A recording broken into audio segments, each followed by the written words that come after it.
Hello, I'm Dan Southworth, and you might know me as Eric Myers, the Quantum Ranger from Power Rangers Time Force, or Vergil from Devil May Cry, or Kenshi from Mortal Kombat Legacy Season 2. And you're listening to my interview with Elaine Goodman on gogoodman.com.au.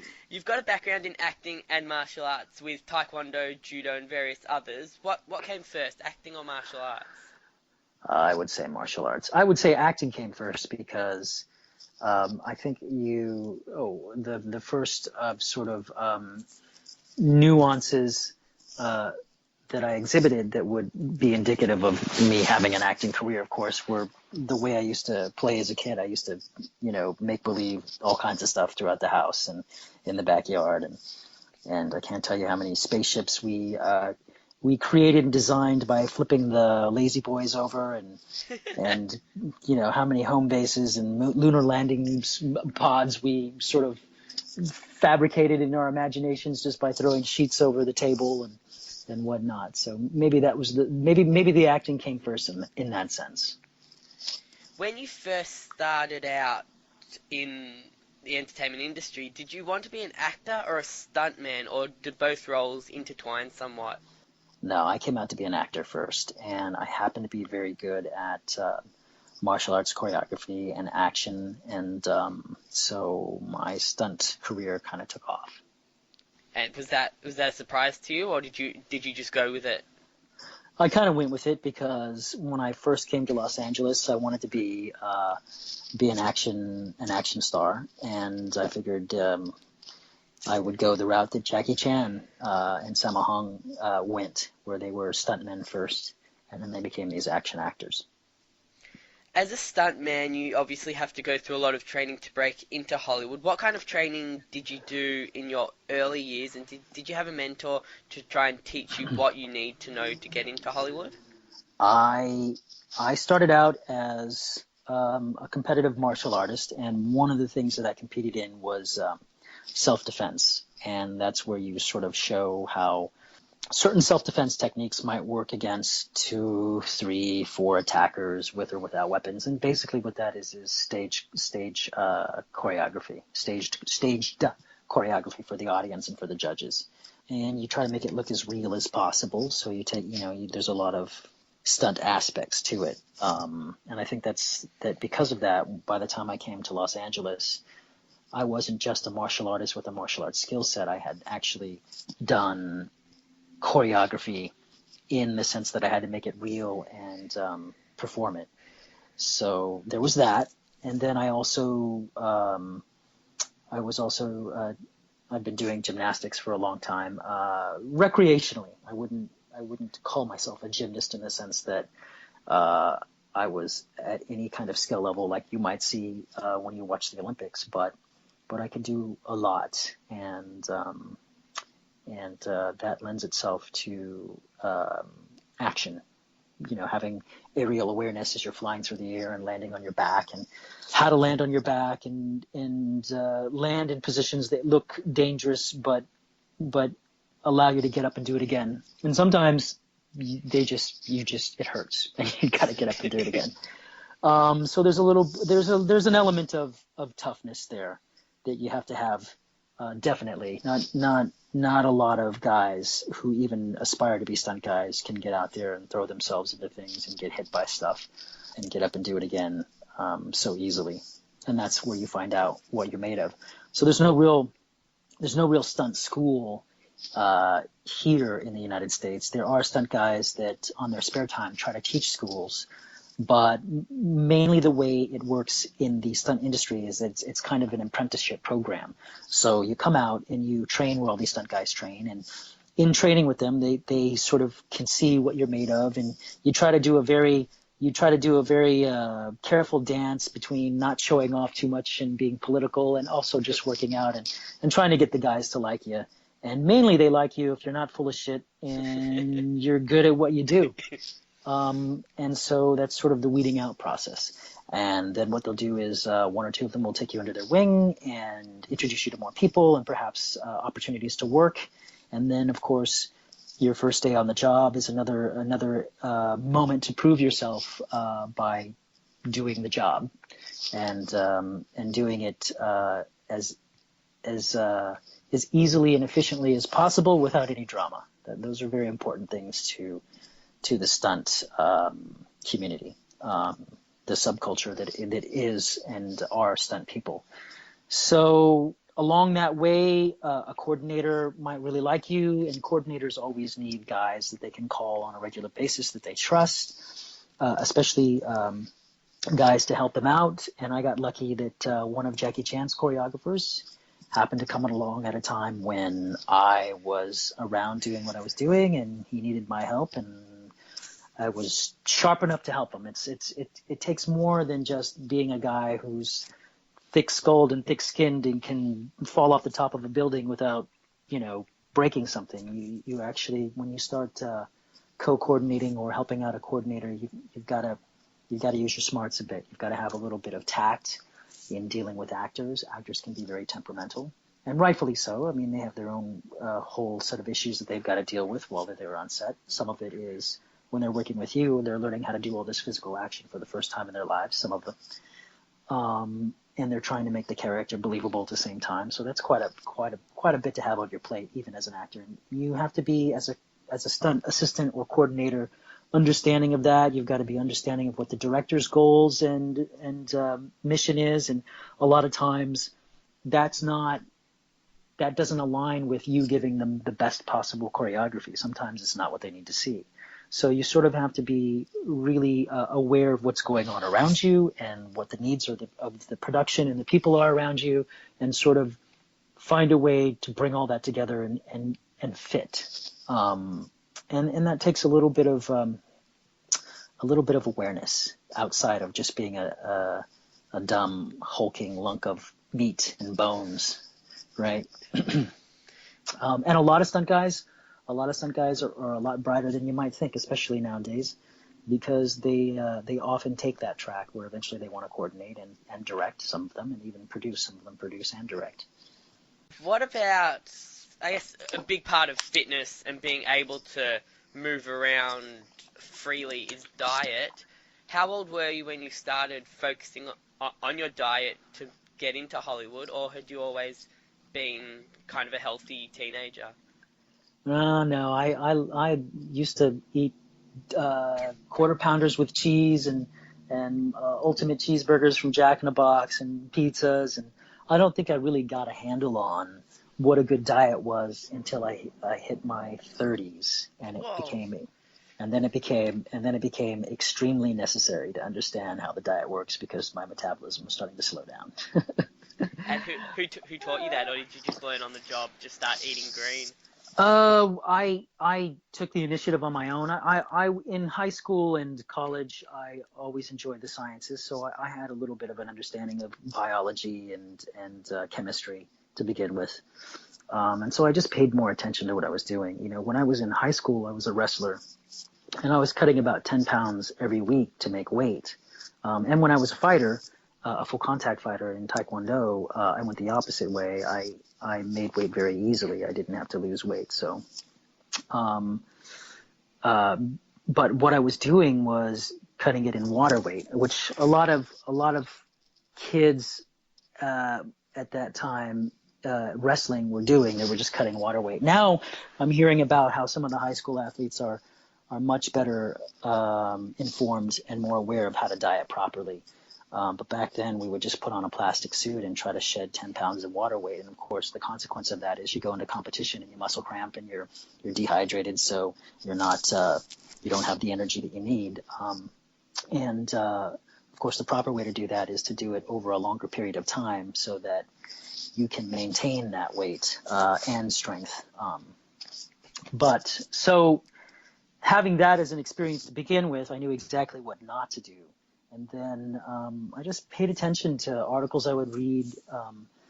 There was a whole experimental process there, where I had tried the Atkins diet, I had tried this diet, I had tried that diet. Some stuff would work, some stuff wouldn't. And ultimately what I came across was a good balanced diet where you get all the nutrients you need, but you don't overeat in your calories. And it's very simple: calories in, calories out. So if you're burning more calories than you're taking in, you're going to stay thinner. And that is ultimately what I learned to do, while also making sure that I get a healthy balance of all the nutrients necessary for your body to perform and function properly. And then that is all tweaked depending on what your goals are, right? If I wanted to be a real muscular looking kind of fellow, and I probably need to increase the amount of protein, you start to learn to sort of tweak and adjust the way you intake your food and what kinds of foods you intake based on your goals. And yeah, I also read that even before you became an actor and moved out to Hollywood, you were a fighter, and you traveled around competing in different competitions and championships. Yeah. What did that kind of teach you? Did you take any lessons from that going into Hollywood and becoming a stunt person and an actor? When you are a full contact fighter, you have to come to terms with the fact that you don't win every fight right off the bat. There's a lot of losing along the way before you learn how to be good at what you do. And so what you take away from that kind of experience is perseverance, and the ability to acknowledge small gains and set realistic goals. And as long as you're meeting those goals or making those small gains, then that's what you pay attention to as your indication of progress. And it takes a large number of small incremental changes to equal a big change. And that's the most important lesson you can come away with, or at least I came away with when I was fighting competitively. I did judo competitively, I wrestled competitively, and I fought full contact taekwondo competitively.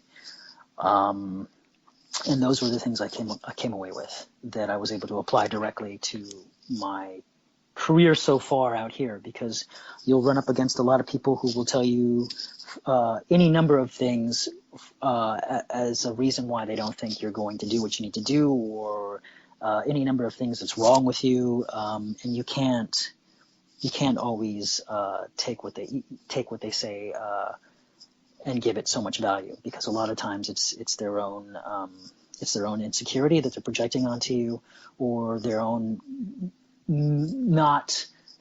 uninformed understanding of how this industry works.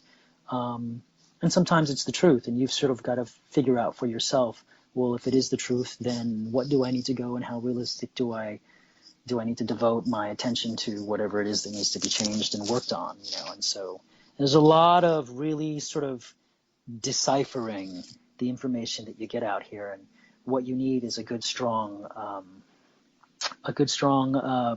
practice at doing that. And so the martial arts, being a competitive fighter or martial artist, was good for me in that sense. It gave me that grounding.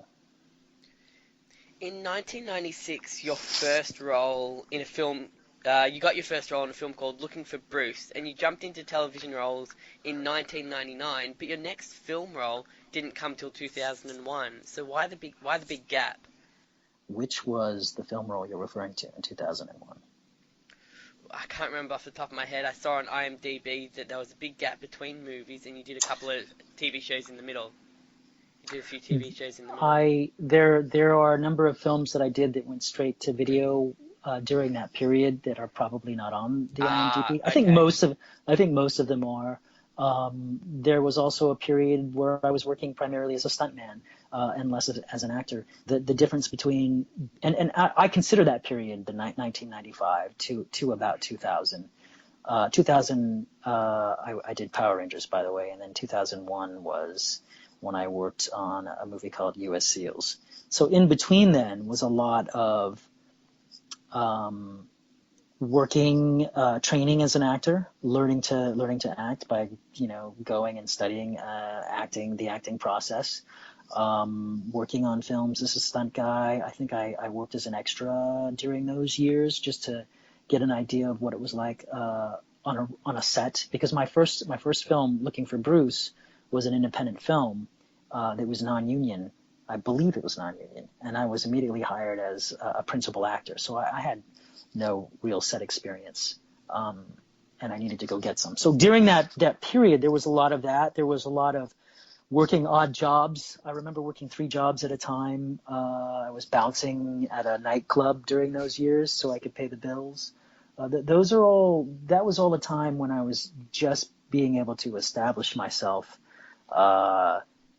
establish a foothold in Los Angeles, in terms of getting a place to live, having a place to train, a steady routine, and some income.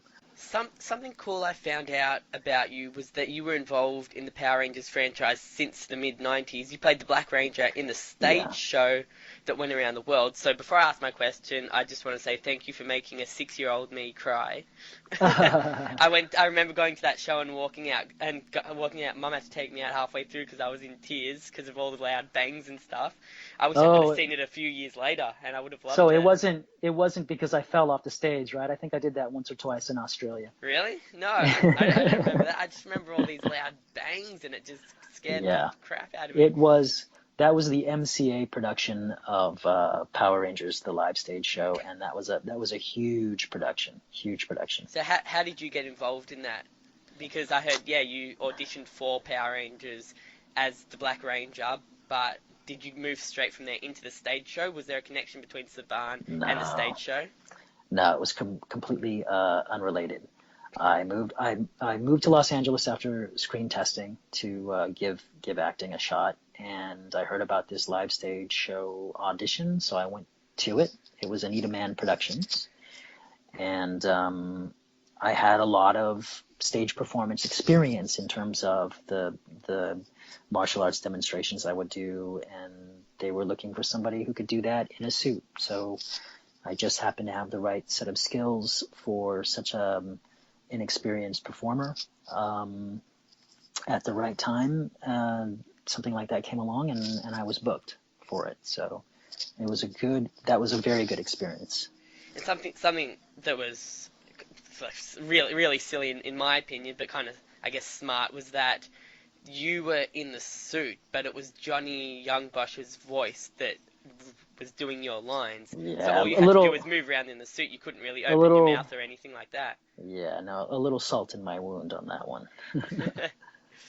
He and um, I screen tested for the same. Johnny and I had screen tested for the same role, and they chose Johnny, and I was out here for about a week with Johnny, and a few other actors. They had put us all up in the same hotel, and we screen tested for Saban for a week. And after that, they offered the role to Johnny, and I decided, well, if I'm being screen tested, and this is my first audition ever, I should come down to Los Angeles and give it a shot. And then, of course, the next thing I landed was that I did land was the live stage show. And it was ironic that it was to play the character that I did not get cast for the TV show. right, so there was no connection between them. That's really weird. Nobody had any idea. There was no connection now. We know that Power Rangers was huge in America at the time, but what was the reaction to the franchise around the world from your point of view in the stage show? How do you mean? I guess, did you go around the different cities and see the Power Rangers memorabilia or the Power Rangers figurines and stuff? Did you get full audiences to the stage shows and everything like that, and encore performances? And it was a huge worldwide phenomenon, but I didn't quite catch the full impact of that yet, because the stage show had only been touring the world for a couple of years at that point, and I didn't really feel the impact of how big the show was until after the stage show. I left the stage show, and I got hired by corporate headquarters to travel around the world, mostly the United States, but we went to a few exotic places like India and Mexico and Europe, to do media promotional appearances. So they needed stunt guys that could go out there and be the real Power Ranger, be the real thing, and perform if need be at these media functions. But mostly we shook hands, signed autographs, and took pictures. But the most important skill set that you could have was being able to communicate emotion without talking inside that costume. And that kind of experience I was able to develop from working on the live stage show, and of course a lot of that is really what an actor does anyway. They communicate. They can communicate through body language. So a lot of us were dancers, actors. I think I was the only martial artist. Actually, that's not true. At the very beginning, I was the only guy who had done the stage show, and then there were other guys immediately that followed that did the stage show also. The stage show production had an East Coast and a West Coast team, so there were a lot of us that got involved in the appearances around the world. And that was when you really felt the impact, because there would be 2,500 kids on average at whatever venue we were at on a Saturday and Sunday. And it doesn't seem like a lot, but it's quite a bit to get through 2,500 kids and parents and pictures and hugs and shaking hands and avoiding, wiping off the snot on your Power Ranger costume in between that, the sobbing kids would leave on you, and you trying to, make those kids not afraid of you, because most of them they would get up and then suddenly become horrified that you were right there in front of them, because for a lot of them, it was the first time, and it was a very strange thing to see them on TV and then in person. And I'm sure that sort of presented a kind of a reality struggle for them that they couldn't quite wrap their mind around. And you can't, of course, explain this to some of the parents who would then spank their kids for having them wait in line for half an hour to an hour and then suddenly have them dart away as they were finally in the front. There was a lot of craziness that went on. And that was when I could feel the full impact of, or I personally felt like the experience of the full impact of how popular this show was most present for me. Most tangible is what I mean to say. There was a time I was in Mexico, and we did a parade in Mexico, and there were 1 million people there, and we had to be snuck off the float because they were tearing at our clothes. It was crazy. Most of the time, the stage productions, we had security. We were on stage. We would undress backstage in the dressing room and walk out, and most of the time people wouldn't recognize you, except because wouldn't recognize who you were, because we had 24 cast members on that show, and you could have easily been one of the putties. But when we did the appearances, it was very evident when we'd walk out of the dressing rooms in the back of the venue, because we were the only 4 or 5 people who were really in shape enough to look like we belonged inside spandex. So it was a little less incognito and a little more what's the word I'm looking for? A little less inconspicuous is what I mean to say. You got cast as Eric in Power Rangers Time Force, as you said, in 2001 season. How did you find out you were moving from the stage show to the actual show, and how did you find the move going from live action to, I guess, going into a TV show where you can do as many takes as you want? So I had auditioned for the show a few times, the first time being the time I screen tested. And then I ended up for a period of time there after, it was right before the show. I was working with one of Jackie Chan's choreographers on martial law and working for him quite a bit. We did the Scorpion King but we were doing a lot of shows, and the Japanese stunt crew from Power Rangers, of course, we knew them because the stunt community is kind of tight and close-knit, and everybody was working in Los Angeles at the time. So we would run into each other a lot, and those guys liked what I could do. So they put together another stage production, which was more of a stunt show, and in my opinion, a much better show than the show you got to see in Australia, and I'm sorry you didn't get a chance to see it. I got to see half of it. Oh, okay. Yeah, that's right. So it was a much better show. It was actually put together, choreographed, and designed by the Japanese stunt guys who do a Japanese stunt show in Japan, and they've been doing it for a long time. And as I was working with them, I think I was able to gain some of their respect, and they recommended that I come in and audition as one of the actors. So I flew across the United States from, I think we were somewhere at Atlanta or Florida, somewhere doing a show, to audition for Lightspeed, and then didn't get the role because they felt I was a little too intense as the Blue Ranger. Is that a compliment to you?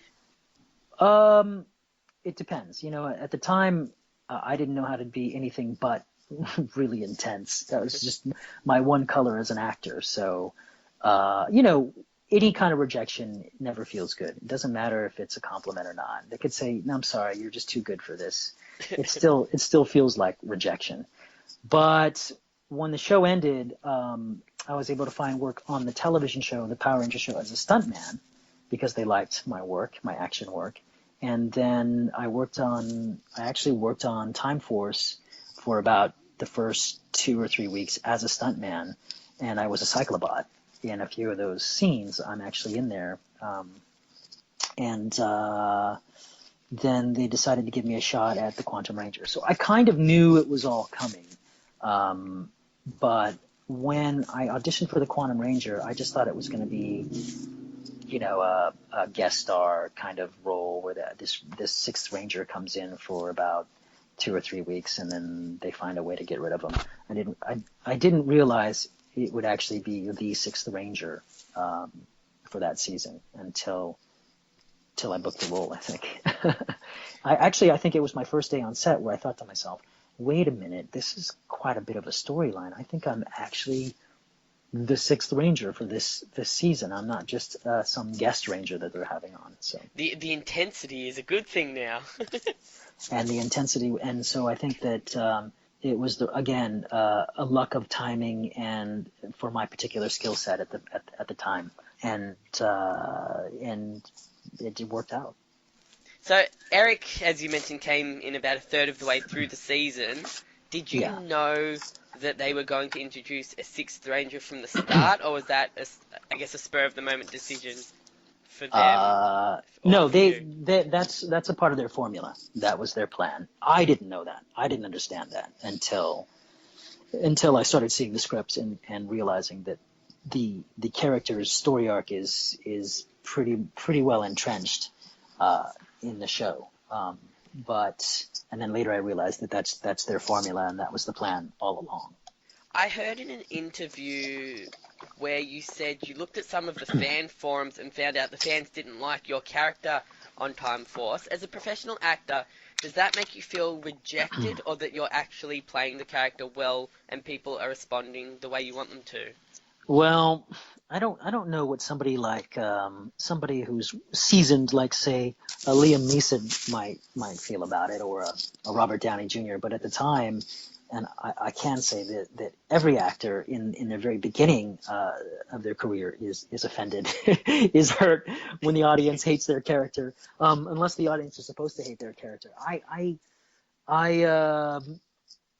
wanted the character to be liked because I wanted him to stay on the show, you know, and I wanted to stay employed as an actor. And it was my first, to me, you know, I'd done a lot of parts up until then, but this was a big deal for me because it was a chance to be a lead in a television series that was worldwide received worldwide. So I was very, you know, it definitely is a beginning actor thing to go online and check and see what the audience's response to your performance is, and to really sort of hang on every word that you read about your performance, and that's what I was doing at first until I learned. It's very much like learning how to watch yourself on screen, and some actors can't ever do it, and some actors get over it and they can.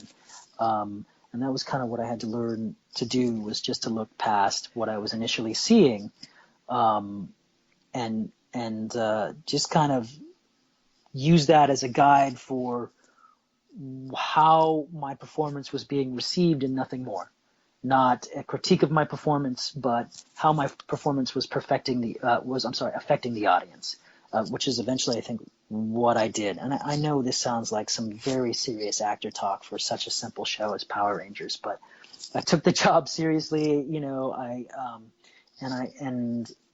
you know, our season was a great season because we were all very, very serious actors, and we took the role seriously. So anyway, I remember trying to respond I got on the forums and tried to respond a little bit, and there was this big backlash. Everybody thought I was some phony, and that no actor would really come on and respond, and they have to, you know, sign all kinds of contracts that don't allow them to get on and respond at the time. And I was sitting there thinking to myself, oh my God, did I miss that part of the contract? Maybe I shouldn't be on here responding. Of course, the whole interaction with social media and television shows or even films has changed a lot. The actors are very much encouraged to get on social media and help promote the show, as long as they're promoting the show and not, of course, up to some really silly and obscene antics that might hurt the show.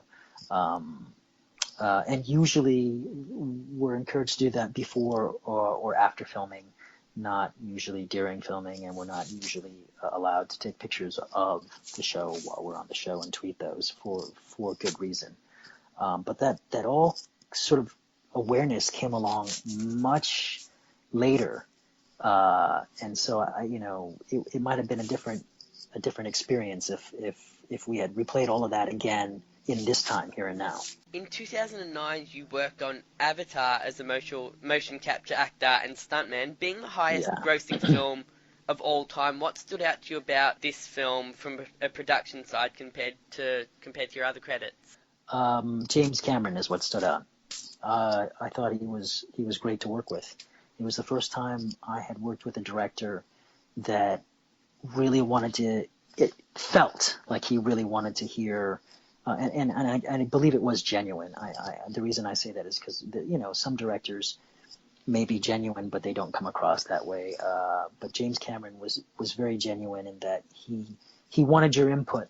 He wanted to hear what you thought about what you were going to do in performing this scene, and it wasn't because he didn't have a vision. He had a clear vision, but he was also open to hearing what the professionals around him thought about what they were doing, and he was very good at incorporating it if it went along with his vision, and sort of just wading his way through what was useful information to him and what wasn't, and that made it a very collaborative experience, and that was a pleasure to participate in. If your idea didn't get used, and I had a couple ideas that I was willing to let him have on the spot, but he wasn't interested in the moment. But it didn't feel like any kind of a rejection, because he was constantly working with the people around him, that you felt like you were just trying to add to what you were making. And if your one idea here or there didn't get in the mix, then that was okay. And I liked that. And I thought that might not be a unique experience with a lot of directors, but it was a unique experience with James Cameron for me, working on Avatar. And I think that's part and parcel for why Avatar was such a high-grossing film. I know that he really cared a lot about his crew and the people he was working with and their opinions. And I thought that was great. And before we move on to some of your other credits, you've also worked with Jackie Chan, doing stunts in front of, obviously, the guy that does stunts the best, probably for a very long time. Do you get shy trying to do stunts in front of him because you're not, you can't be as good as him, I guess? Well, that's relative. I mean, a front flip over a bench in the park is a front flip over the bench in the park. A kick to the left, to the right side is a kick to the left, to the right side, right? There's just, you get to a point where you're performing on a level where you're needed and you perform. That doesn't mean that you're not nervous, because the person you're performing in front of is amazing at what they do. But I found that those guys were, and most experienced performers, whether they're actors or physical performers or both, are very good at putting the people around them at ease so that they can work efficiently. And Jackie Chan did that very well. Sammo Hung did that very well. That was my experience with them. If something in the choreography was difficult for you to perform, and this is, again, my own personal experience, it could be different for other people. My boss got screamed at a lot because they expected more of him. But with me, at least with me, and I've heard this account from a lot of other stunt guys that have worked with them, if you're having a hard time with some of the choreography they were putting together, they could pinpoint exactly what you were having a hard time with because your timing was a little off or your timing was a little too early, and they would just change it so that it fit you. And because it fit and felt comfortable for you, then you were performing it well, and they could come away with something that looked and felt more genuine or more realistic in terms of timing, is what I should say, than trying to force something that wasn't working. That's the way it works with actors too. Actors don't try to force stuff that isn't working. They try to find a way in, something to connect to that works for them. And that was the way these guys, that was the concept these guys were, or I'm sorry, the theory these guys were applying to the fight choreography. And I thought that was amazing to see that they were approaching this stuff like storytellers. In fact, the guy that I worked with, one of Jackie Chan's choreographers, his name is Andy Cheng. The thing that I came away with from him that has always stuck is that he wasn't interested in how well you could do this or that move. He wasn't interested in how amazing you could put a piece of choreography together that meant you were going to flip and twist off of this and jump off of that and over this if it didn't have a reason for why you were doing that. And so so he would approach the fight choreography from a very theatrical point of view in terms of telling a story and forwarding a story. And why is the character doing this? And I don't believe it. I don't believe the character will do this unless we give him a reason to, or unless, or we lose it. And that's what was different about working with those guys. They were telling a story. It wasn't just a movie happening and then there was a break and there was action. The story was carrying throughout the action. And they choreographed that way, and it was amazing. So the challenge there was to come up with choreography that was interesting to them. I mean, that was my job when I worked with them a lot, was to come up with choreography, or at least with Jackie Chan's choreographer Andy Cheng, was to come up with choreography that made sense and was interesting, and sometimes it wasn't always like that. Sometimes he just said, I want to see something different. If I've seen it before, I don't want to see it again. Show me something completely different. And then in those instances, we were just coming up with a way to do something really strange and cool and also make it belong there in the choreography. He did say to me one time, I couldn't do a move. And it's intimidating when you're working with somebody who's done all this great stuff. And I think this is more along the lines of what you were getting at in your question to me. And I couldn't do this one move, and I just couldn't do it. And he said, it's okay. It's okay if you can't do the move. You're still really valuable to the team. We're a team here. If you can't do the move that I need you to do over the bar, say there's a fight scene in a bar and he wants you to flip over it or something, then we just put the other guy in that can, and there's other things that you're good at. You all can't be excellent at everything. And I don't know if that was his own perspective or if that was something that he took away from being a guy who worked with Jackie Chan for so many years. But that was a very, very interesting perspective to come away with, because most stunt guys feel like if they can't do the move, suddenly they suck. And that still kind of is a prevalent feeling on set with stunt guys. And I still feel it sometimes. If I can't do a move, then, oh my God, I'm horrible. I'm not going to work ever again. Nobody's going to hire me because I can do this move. But that's not true. Sometimes you just can't do that particular move, and you've got to change it. And when you're working with a good choreographer, he or she does that. They realize you can't do the move. It's not a big deal. It's not about the particular move. It's about the story you're telling anyway. So we'll just put something in there that you can do that we can still enjoy and appreciate. You've also done live motion capture for a number of video games, including Resident Evil 5, Ghostbusters, The Bourne Conspiracy, and a whole range of others. What's the difference in this process between movies and video games? There almost isn't a difference, except for budget. Amount of money. And here's the clearest example. When I walk into the volume of a video game, now the volume is the center area that is taped off or marked off like a grid. It actually looks like something out of Tron, the movie Tron, when you step into it.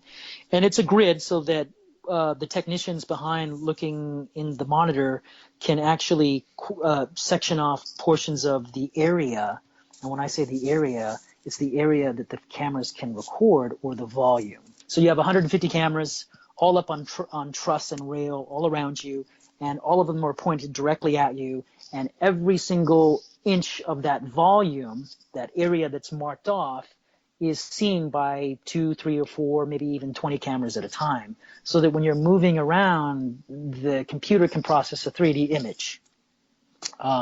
So when I'm working on a video game, that volume is a stage. It's the same thing as the stage or the set.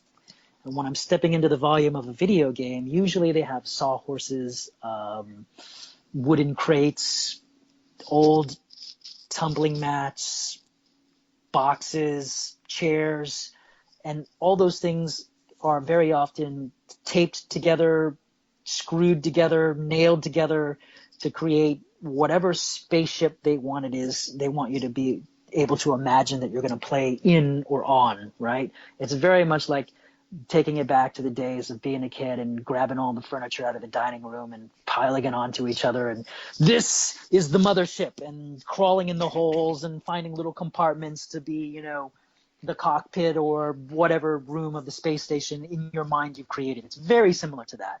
Of course, it's all measured out so that when you sit in a particular portion of the pile of junk that's in the volume, it measures to the exact height of what the spaceship looks like that's being that's going to be then sort of transferred onto the pile of junk later on in the video game, virtually.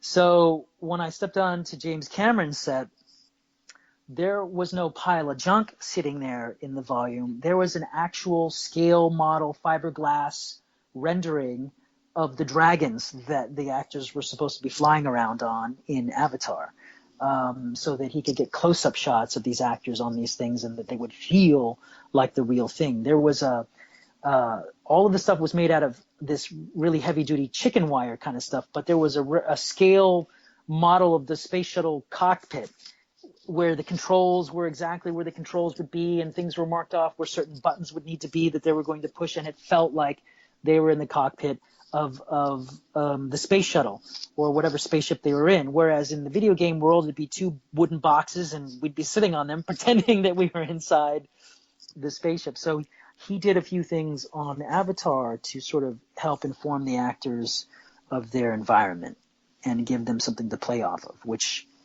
can be very helpful, because the thing about it helps your imagination. It can, because the thing that's interesting about motion capture is you're doing all of that acting and all of that performing and all of that experiencing as a character in a black box. There's only your imagination to inform you, and oftentimes they'll show you pictures. This is the world you're in. This is what the spaceship looks like that you're sitting on, or the rock or the tree you're sitting under. And you try to process that, but you get so much of that information in one day on a set, because you'll do the difference between shooting motion capture and shooting on film or television is that you'll do 10 to 15 scenes in a day, whereas in television and film, you really don't have more than enough time to shoot 3 or 4 scenes a day, and that's a heavy day, depending on the kind of television and of course the kind of film. So that's a lot of information to process. And the reason I say that is because what really happens is they show you all the pictures and you go, yeah, and you're still imagining your own world, your own environment based on, and which is a lot of times what actors do anyway to make an environment feel more personal. They sort of infuse it with their own things from their own childhood memories or whatever situation they need to glean some kind of emotional reaction from or about. And you've also voiced a lot of video game characters. Do you prefer, or for example, Vergil in Devil May Cry 3, which is a big one, and there's a few fan questions about that as well. Do you prefer live acting or voice acting? I prefer live acting. I mean, that's what I do. I like live acting. I don't get hired a lot as a voice actor. Vergil just happened to be another situation where it was just the right fit for where I was in that time, and and I'm very happy because I love playing Vergil and I think it's cool. But outside of Vergil, I don't do a lot of voice acting for a lot of things. And it's just not what I do. Perhaps because I don't spend my time there. And when I say I don't spend my time there, I mean I don't actively pursue those roles in that medium. Now, almost 20 years later from when you started in the industry, how has your training regime changed? It's a little less intense. Since I'm no longer trying to learn new skill sets. I'm just trying to maintain. I don't need to spend 6 hours a day training. I can spend about 3.5 and get it done. That's still a hell of a lot of training. It still feels like a hell of a lot of training too. I'll tell you that. I've interviewed another Hollywood stunt performer, and she said stunt people don't get the credit they deserve, and maybe they should get their own Oscar category. What's your view on this? I have a very different view about the Oscars, period. To me, it's a very difficult thing to decide which performance is the best performance. It's all subjective. And the things that we do in film and television as actors or writers or directors, just telling a story, that's a very hard thing to do, to say what's better than the other, and so what's deserving of an Oscar. And a clear indication of that is how often people disagree when somebody does win an Oscar. It's not a very clear-cut thing. So then, but I do understand its value. And believe me, if somebody wanted to give me an Oscar for something, it's not like I wouldn't show up in protest to pick it up. I'd pick that thing up and probably dance like a fool on stage. But when it comes to stunts, I do wish there was a way we could get acknowledged for the work that we do, because we work hard at it, and it is a skill set, and you do have to be good at it, and it's not just about being physical. It's about being in the moment, just like an actor, and in character for a lot of those shots, believe it or not. It's about making some of these amazing shots stay alive and look good in dangerous moments, when most people would just run out of the shot. And some of the physical things that they do. I mean, we used to praise Buster Keaton and Charlie Chaplin for the things that they did, and that's very similar to what stunt guys do. They stunt women and men, and women often have to be tougher because they can't hide as much padding. They're usually doubling women that are wearing very skimpy clothing or very tight clothing, and so you can't hide padding under that. It's very difficult when it comes to taking falls and hits. But when we look back at those early filmmakers, we're amazed, and there's tons of praise for the physical prowess that they have, and that's the kind of feeling we should have about stunt people, and it'd be nice to praise them for that. But to give, and how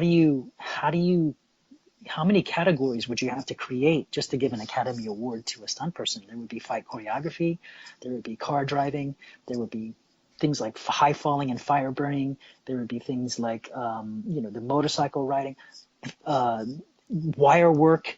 You can't compare one to the other. That's a very difficult thing to try to take so many different skill sets, so many different aspects of the action sequence, and then determine which outweighs the other.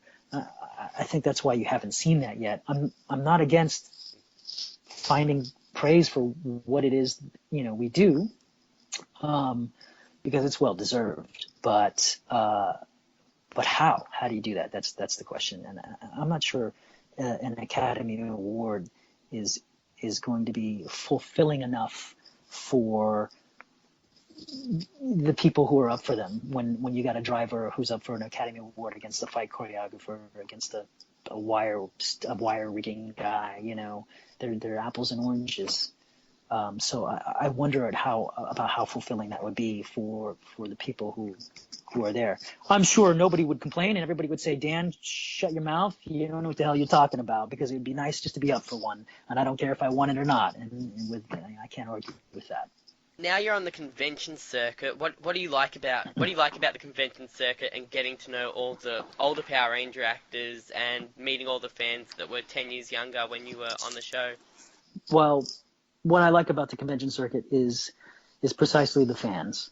The actors I've known them for a while.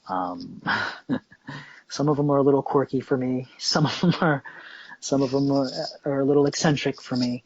Um, Others I get along with just fine. You know, uh, I appreciate being able to spend some time interacting with the fans. I like that most, and perhaps it's a lot less altruistic than you might think. Maybe it just feeds my ego, and I need a little bit of that. Every actor does, who's struggling to create a career for him or herself. Um, so I won't deny that aspect of it, but I like interacting with the fans. I like seeing that there are people out there who liked the work that I was doing and am doing. Um, it's important to get that kind of praise. Sometimes you've got your head down and you're just trucking along, trying to get to the next job and do the next thing, that you often don't take time to look back, to look up and see what it is you've done, and if anybody's liked it, and even appreciate that somebody did like it. What I also like, though, is getting a chance to joke along with them and keep them entertained in person. And that's kind of fun to do. It's not something I ever thought I would ever be remotely interesting at, but it turns out as long as I'm having a good time out there with the fans, people are entertained by the things that I have to say and some of my silly antics. And that's always rewarding. What's on your bucket list? You know, I love asking I this question. Even outside acting, everyone has something that's on their bucket list that might be a little bit eccentric or out of the ordinary.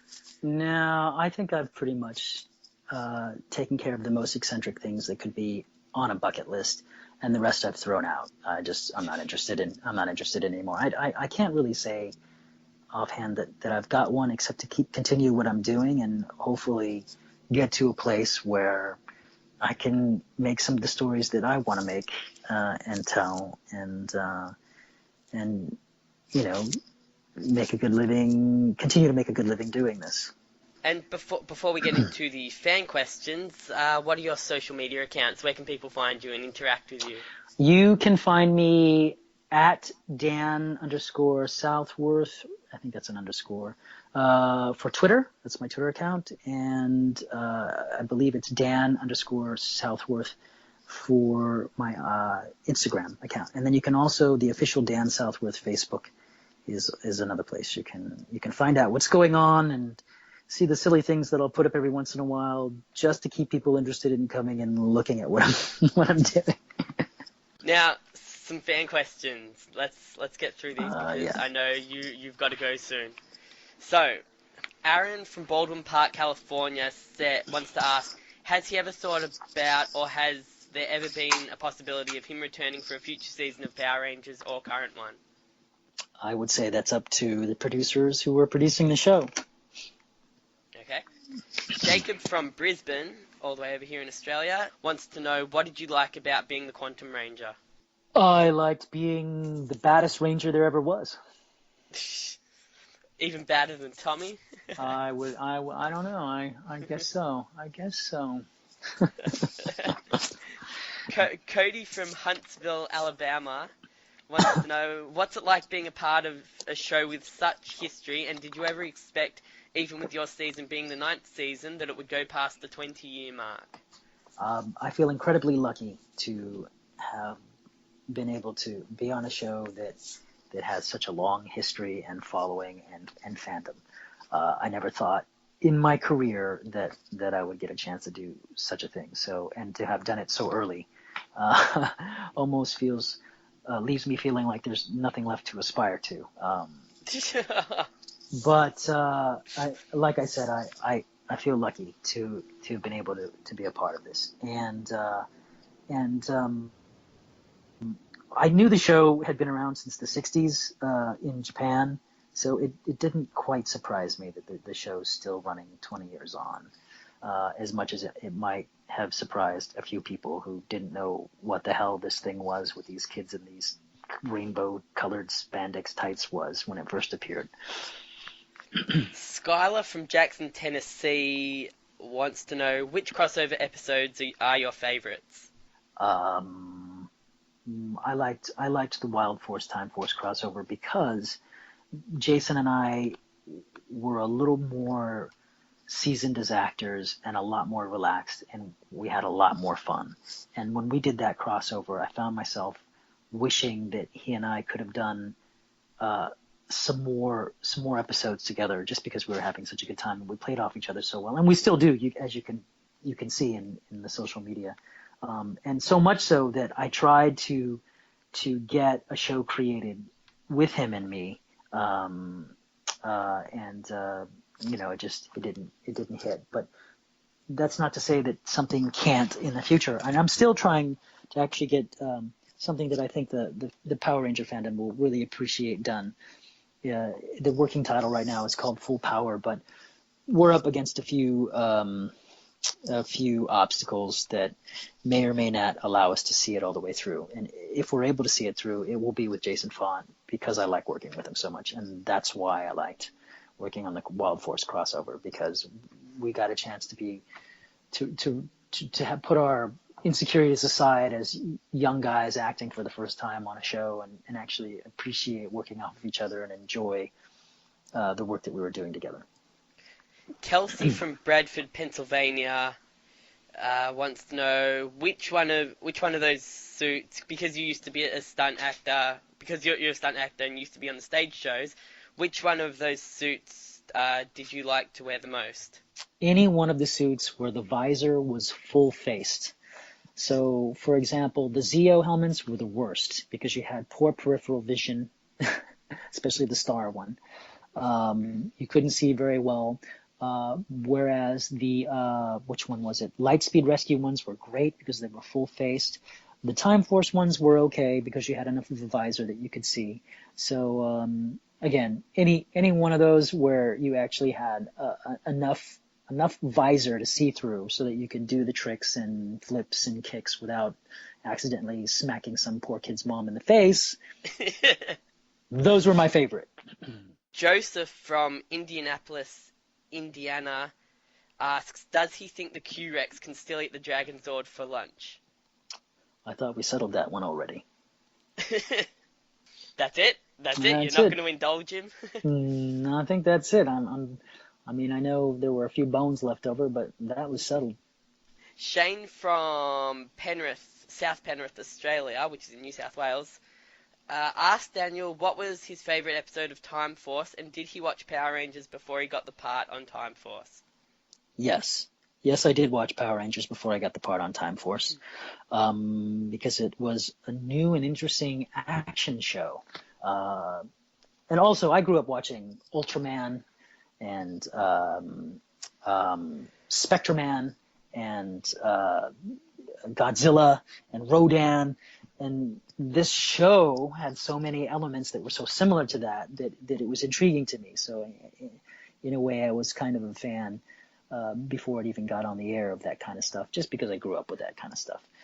So yes, I did watch it before getting on the show as an actor. What was your favorite episode of Time Force? Class for Control was pretty cool. I liked that. And I also liked The End of Time. Those were some pretty intense episodes. Nathan from McCalla, Alabama asks, does he think he can play a Marvel character like Iron Fist? I don't know Iron Fist, I'm embarrassed to say. What do you think? But my answer is, you throw any one of those characters my way, buddy, and I'll do a great job with it, I'm sure. Jerusalem from Austin, Texas asks, aside from being co-leader of the Silver Guardian, what would Eric's life be like between Reinforcements of the Future, the Wild Force, Time Force crossover, and now? Would you have married Taylor? No. No? No. I think Eric is a lone character. And while he comes around by the end of the story arc and is allowed friends into his life, he's still very much a lone character. That's who and what he is. Andrew from the mid-north coast in Australia asks, do you consider yourself one of the Red Rangers? Of course. Of course. Yeah. Okay. Now, I don't know how to pronounce this name. It's spelt NBL. Enbel, maybe we'll say, but they're from France. They ask, how does, and he says, yes, he does have a fan base in France. Wow. He asks, how does the character Vergil differ from the characters you had to play in your career, and how did you approach the role? And should a Devil May Cry live-action movie come out, would you want to be cast as Vergil? I'd love to be cast as Vergil. I don't think I look too much like the character, but I would love to be cast as Vergil. That's a favorite character. It's one of my favorite characters to have gotten the chance to play. How does he differ? Well, he's the son of a devil. But right after I got off Power Rangers, I jumped right into the auditions for Devil May Cry, and because it was motion capture, they throw 15 to 20 pages of dialogue at you on the spot. And as an actor, you've got to find some way to personalize that character. And so, since I'd done so much work on the Eric character, and I found a lot of similarities in Eric's struggle and Vergil's struggle, I just played Vergil like Eric. That was how I actually succeeded in that audition. And then, of course, there are a lot of subtleties in the choices that I made for Vergil that aren't quite who Eric is later on. But there's a large percentage of Eric Myers in Vergil. Shaquille from Rapid City, San Diego asks, is Vergil the father? That's it? Is Vergil the father? That's all that person wrote. That's funny. That's funny. I don't think it's a big deal for me to say anything like yes, but I don't know if I should say anything like that. I'm not so sure I should say anything at all. Okay, my answer is no comment. I have no comment. like a real celebrity. like a real man about the world. I certainly hope not. I don't want to get this name wrong. Naylandia from Brazil asks, when you auditioned for Power Rangers and received a negative response, did you think about giving up? Or giving up on Power Rangers? No, it was one of those things that I had explained early on. I heard this a lot in my career. I've heard no a lot, and it's when I look back at all the times I've been told no, I never heard the word no. I just heard, this is what you need to do so that you can. That was just some sort of weird twist that would happen. It's not no, it's not now. Yeah, but some weird twist in the way that was sort of perceived by my brain through from the auditory nerve into the brain. There was a twist there, and no just never sounded like no. No just sounded like, well, I'll show you, and that's why I persisted. And if I didn't persist, I would never have gotten a chance to be the Quantum Ranger. If I would have just turned tail and ran and tucked my tail between my legs and ran, then I never would have made it. So that's kind of the perseverance and tenacity you have to have as an actor out here. Not just out here, just period. And it's not just as an actor. It's anything you want to do in life. If you really want to do it, you've got to find a way to be good at it. You do have to be good at it if you want to do it. And that takes time. You can't tell right away until you failed a good number of times, because that's how you learn to be good at something, by making mistakes. If you're quite a ways in and you haven't learned from any of those mistakes, then maybe it's time to reevaluate whether or not you're good at it. And actors, when you're building a career, we're constantly doing that. I'm constantly asking myself, well, if I haven't made this much progress so far, am I good at it? And that's why it's nice to go to the conventions and see from the fans that maybe you are. Maybe you should be doing this. Gabrina or Jabrina, I'm going to say Gabrina, from, you can tell me if this is a real place, Murfreesboro, Tennessee.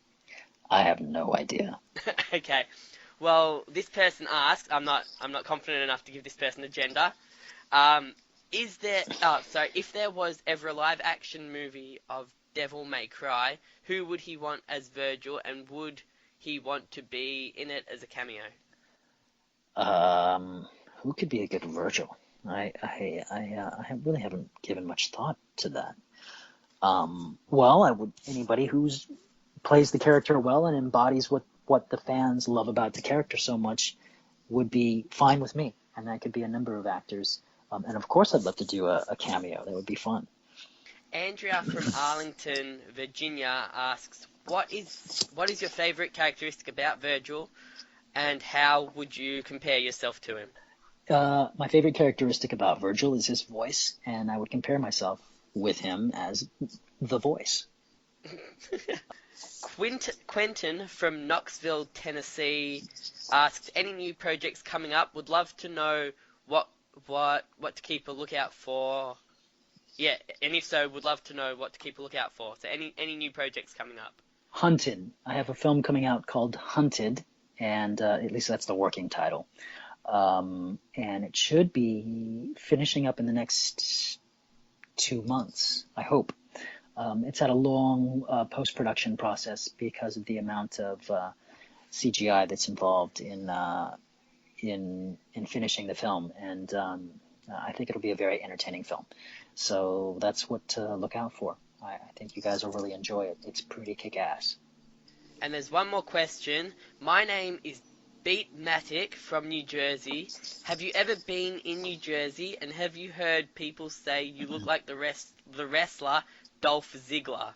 Yes and yes. And I remember New Jersey because I stopped off at this steakhouse and I had a 24-ounce steak. I was actually out there doing an appearance. After the appearance, I forget which Ranger I was playing. I think I was playing Red Turbo or something. I can't remember. It's all the same to me after a while. I never forgot the great steak I had in New Jersey. Some restaurant, we pulled over, I had a 24-ounce steak and French onion soup, and it was freaking great. And it went down so well with a nice, huge pint of ale. And yeah, you look like the wrestler, apparently Dolph Ziggler. Yes. Yeah, I've heard that a lot. Thank you very much, Dan. I hope I haven't kept you too long. Good talking to you with you, buddy. Thank you very much. Have a good You're workout. welcome. I will, I'll thanks. talk to you later. Bye. Bye.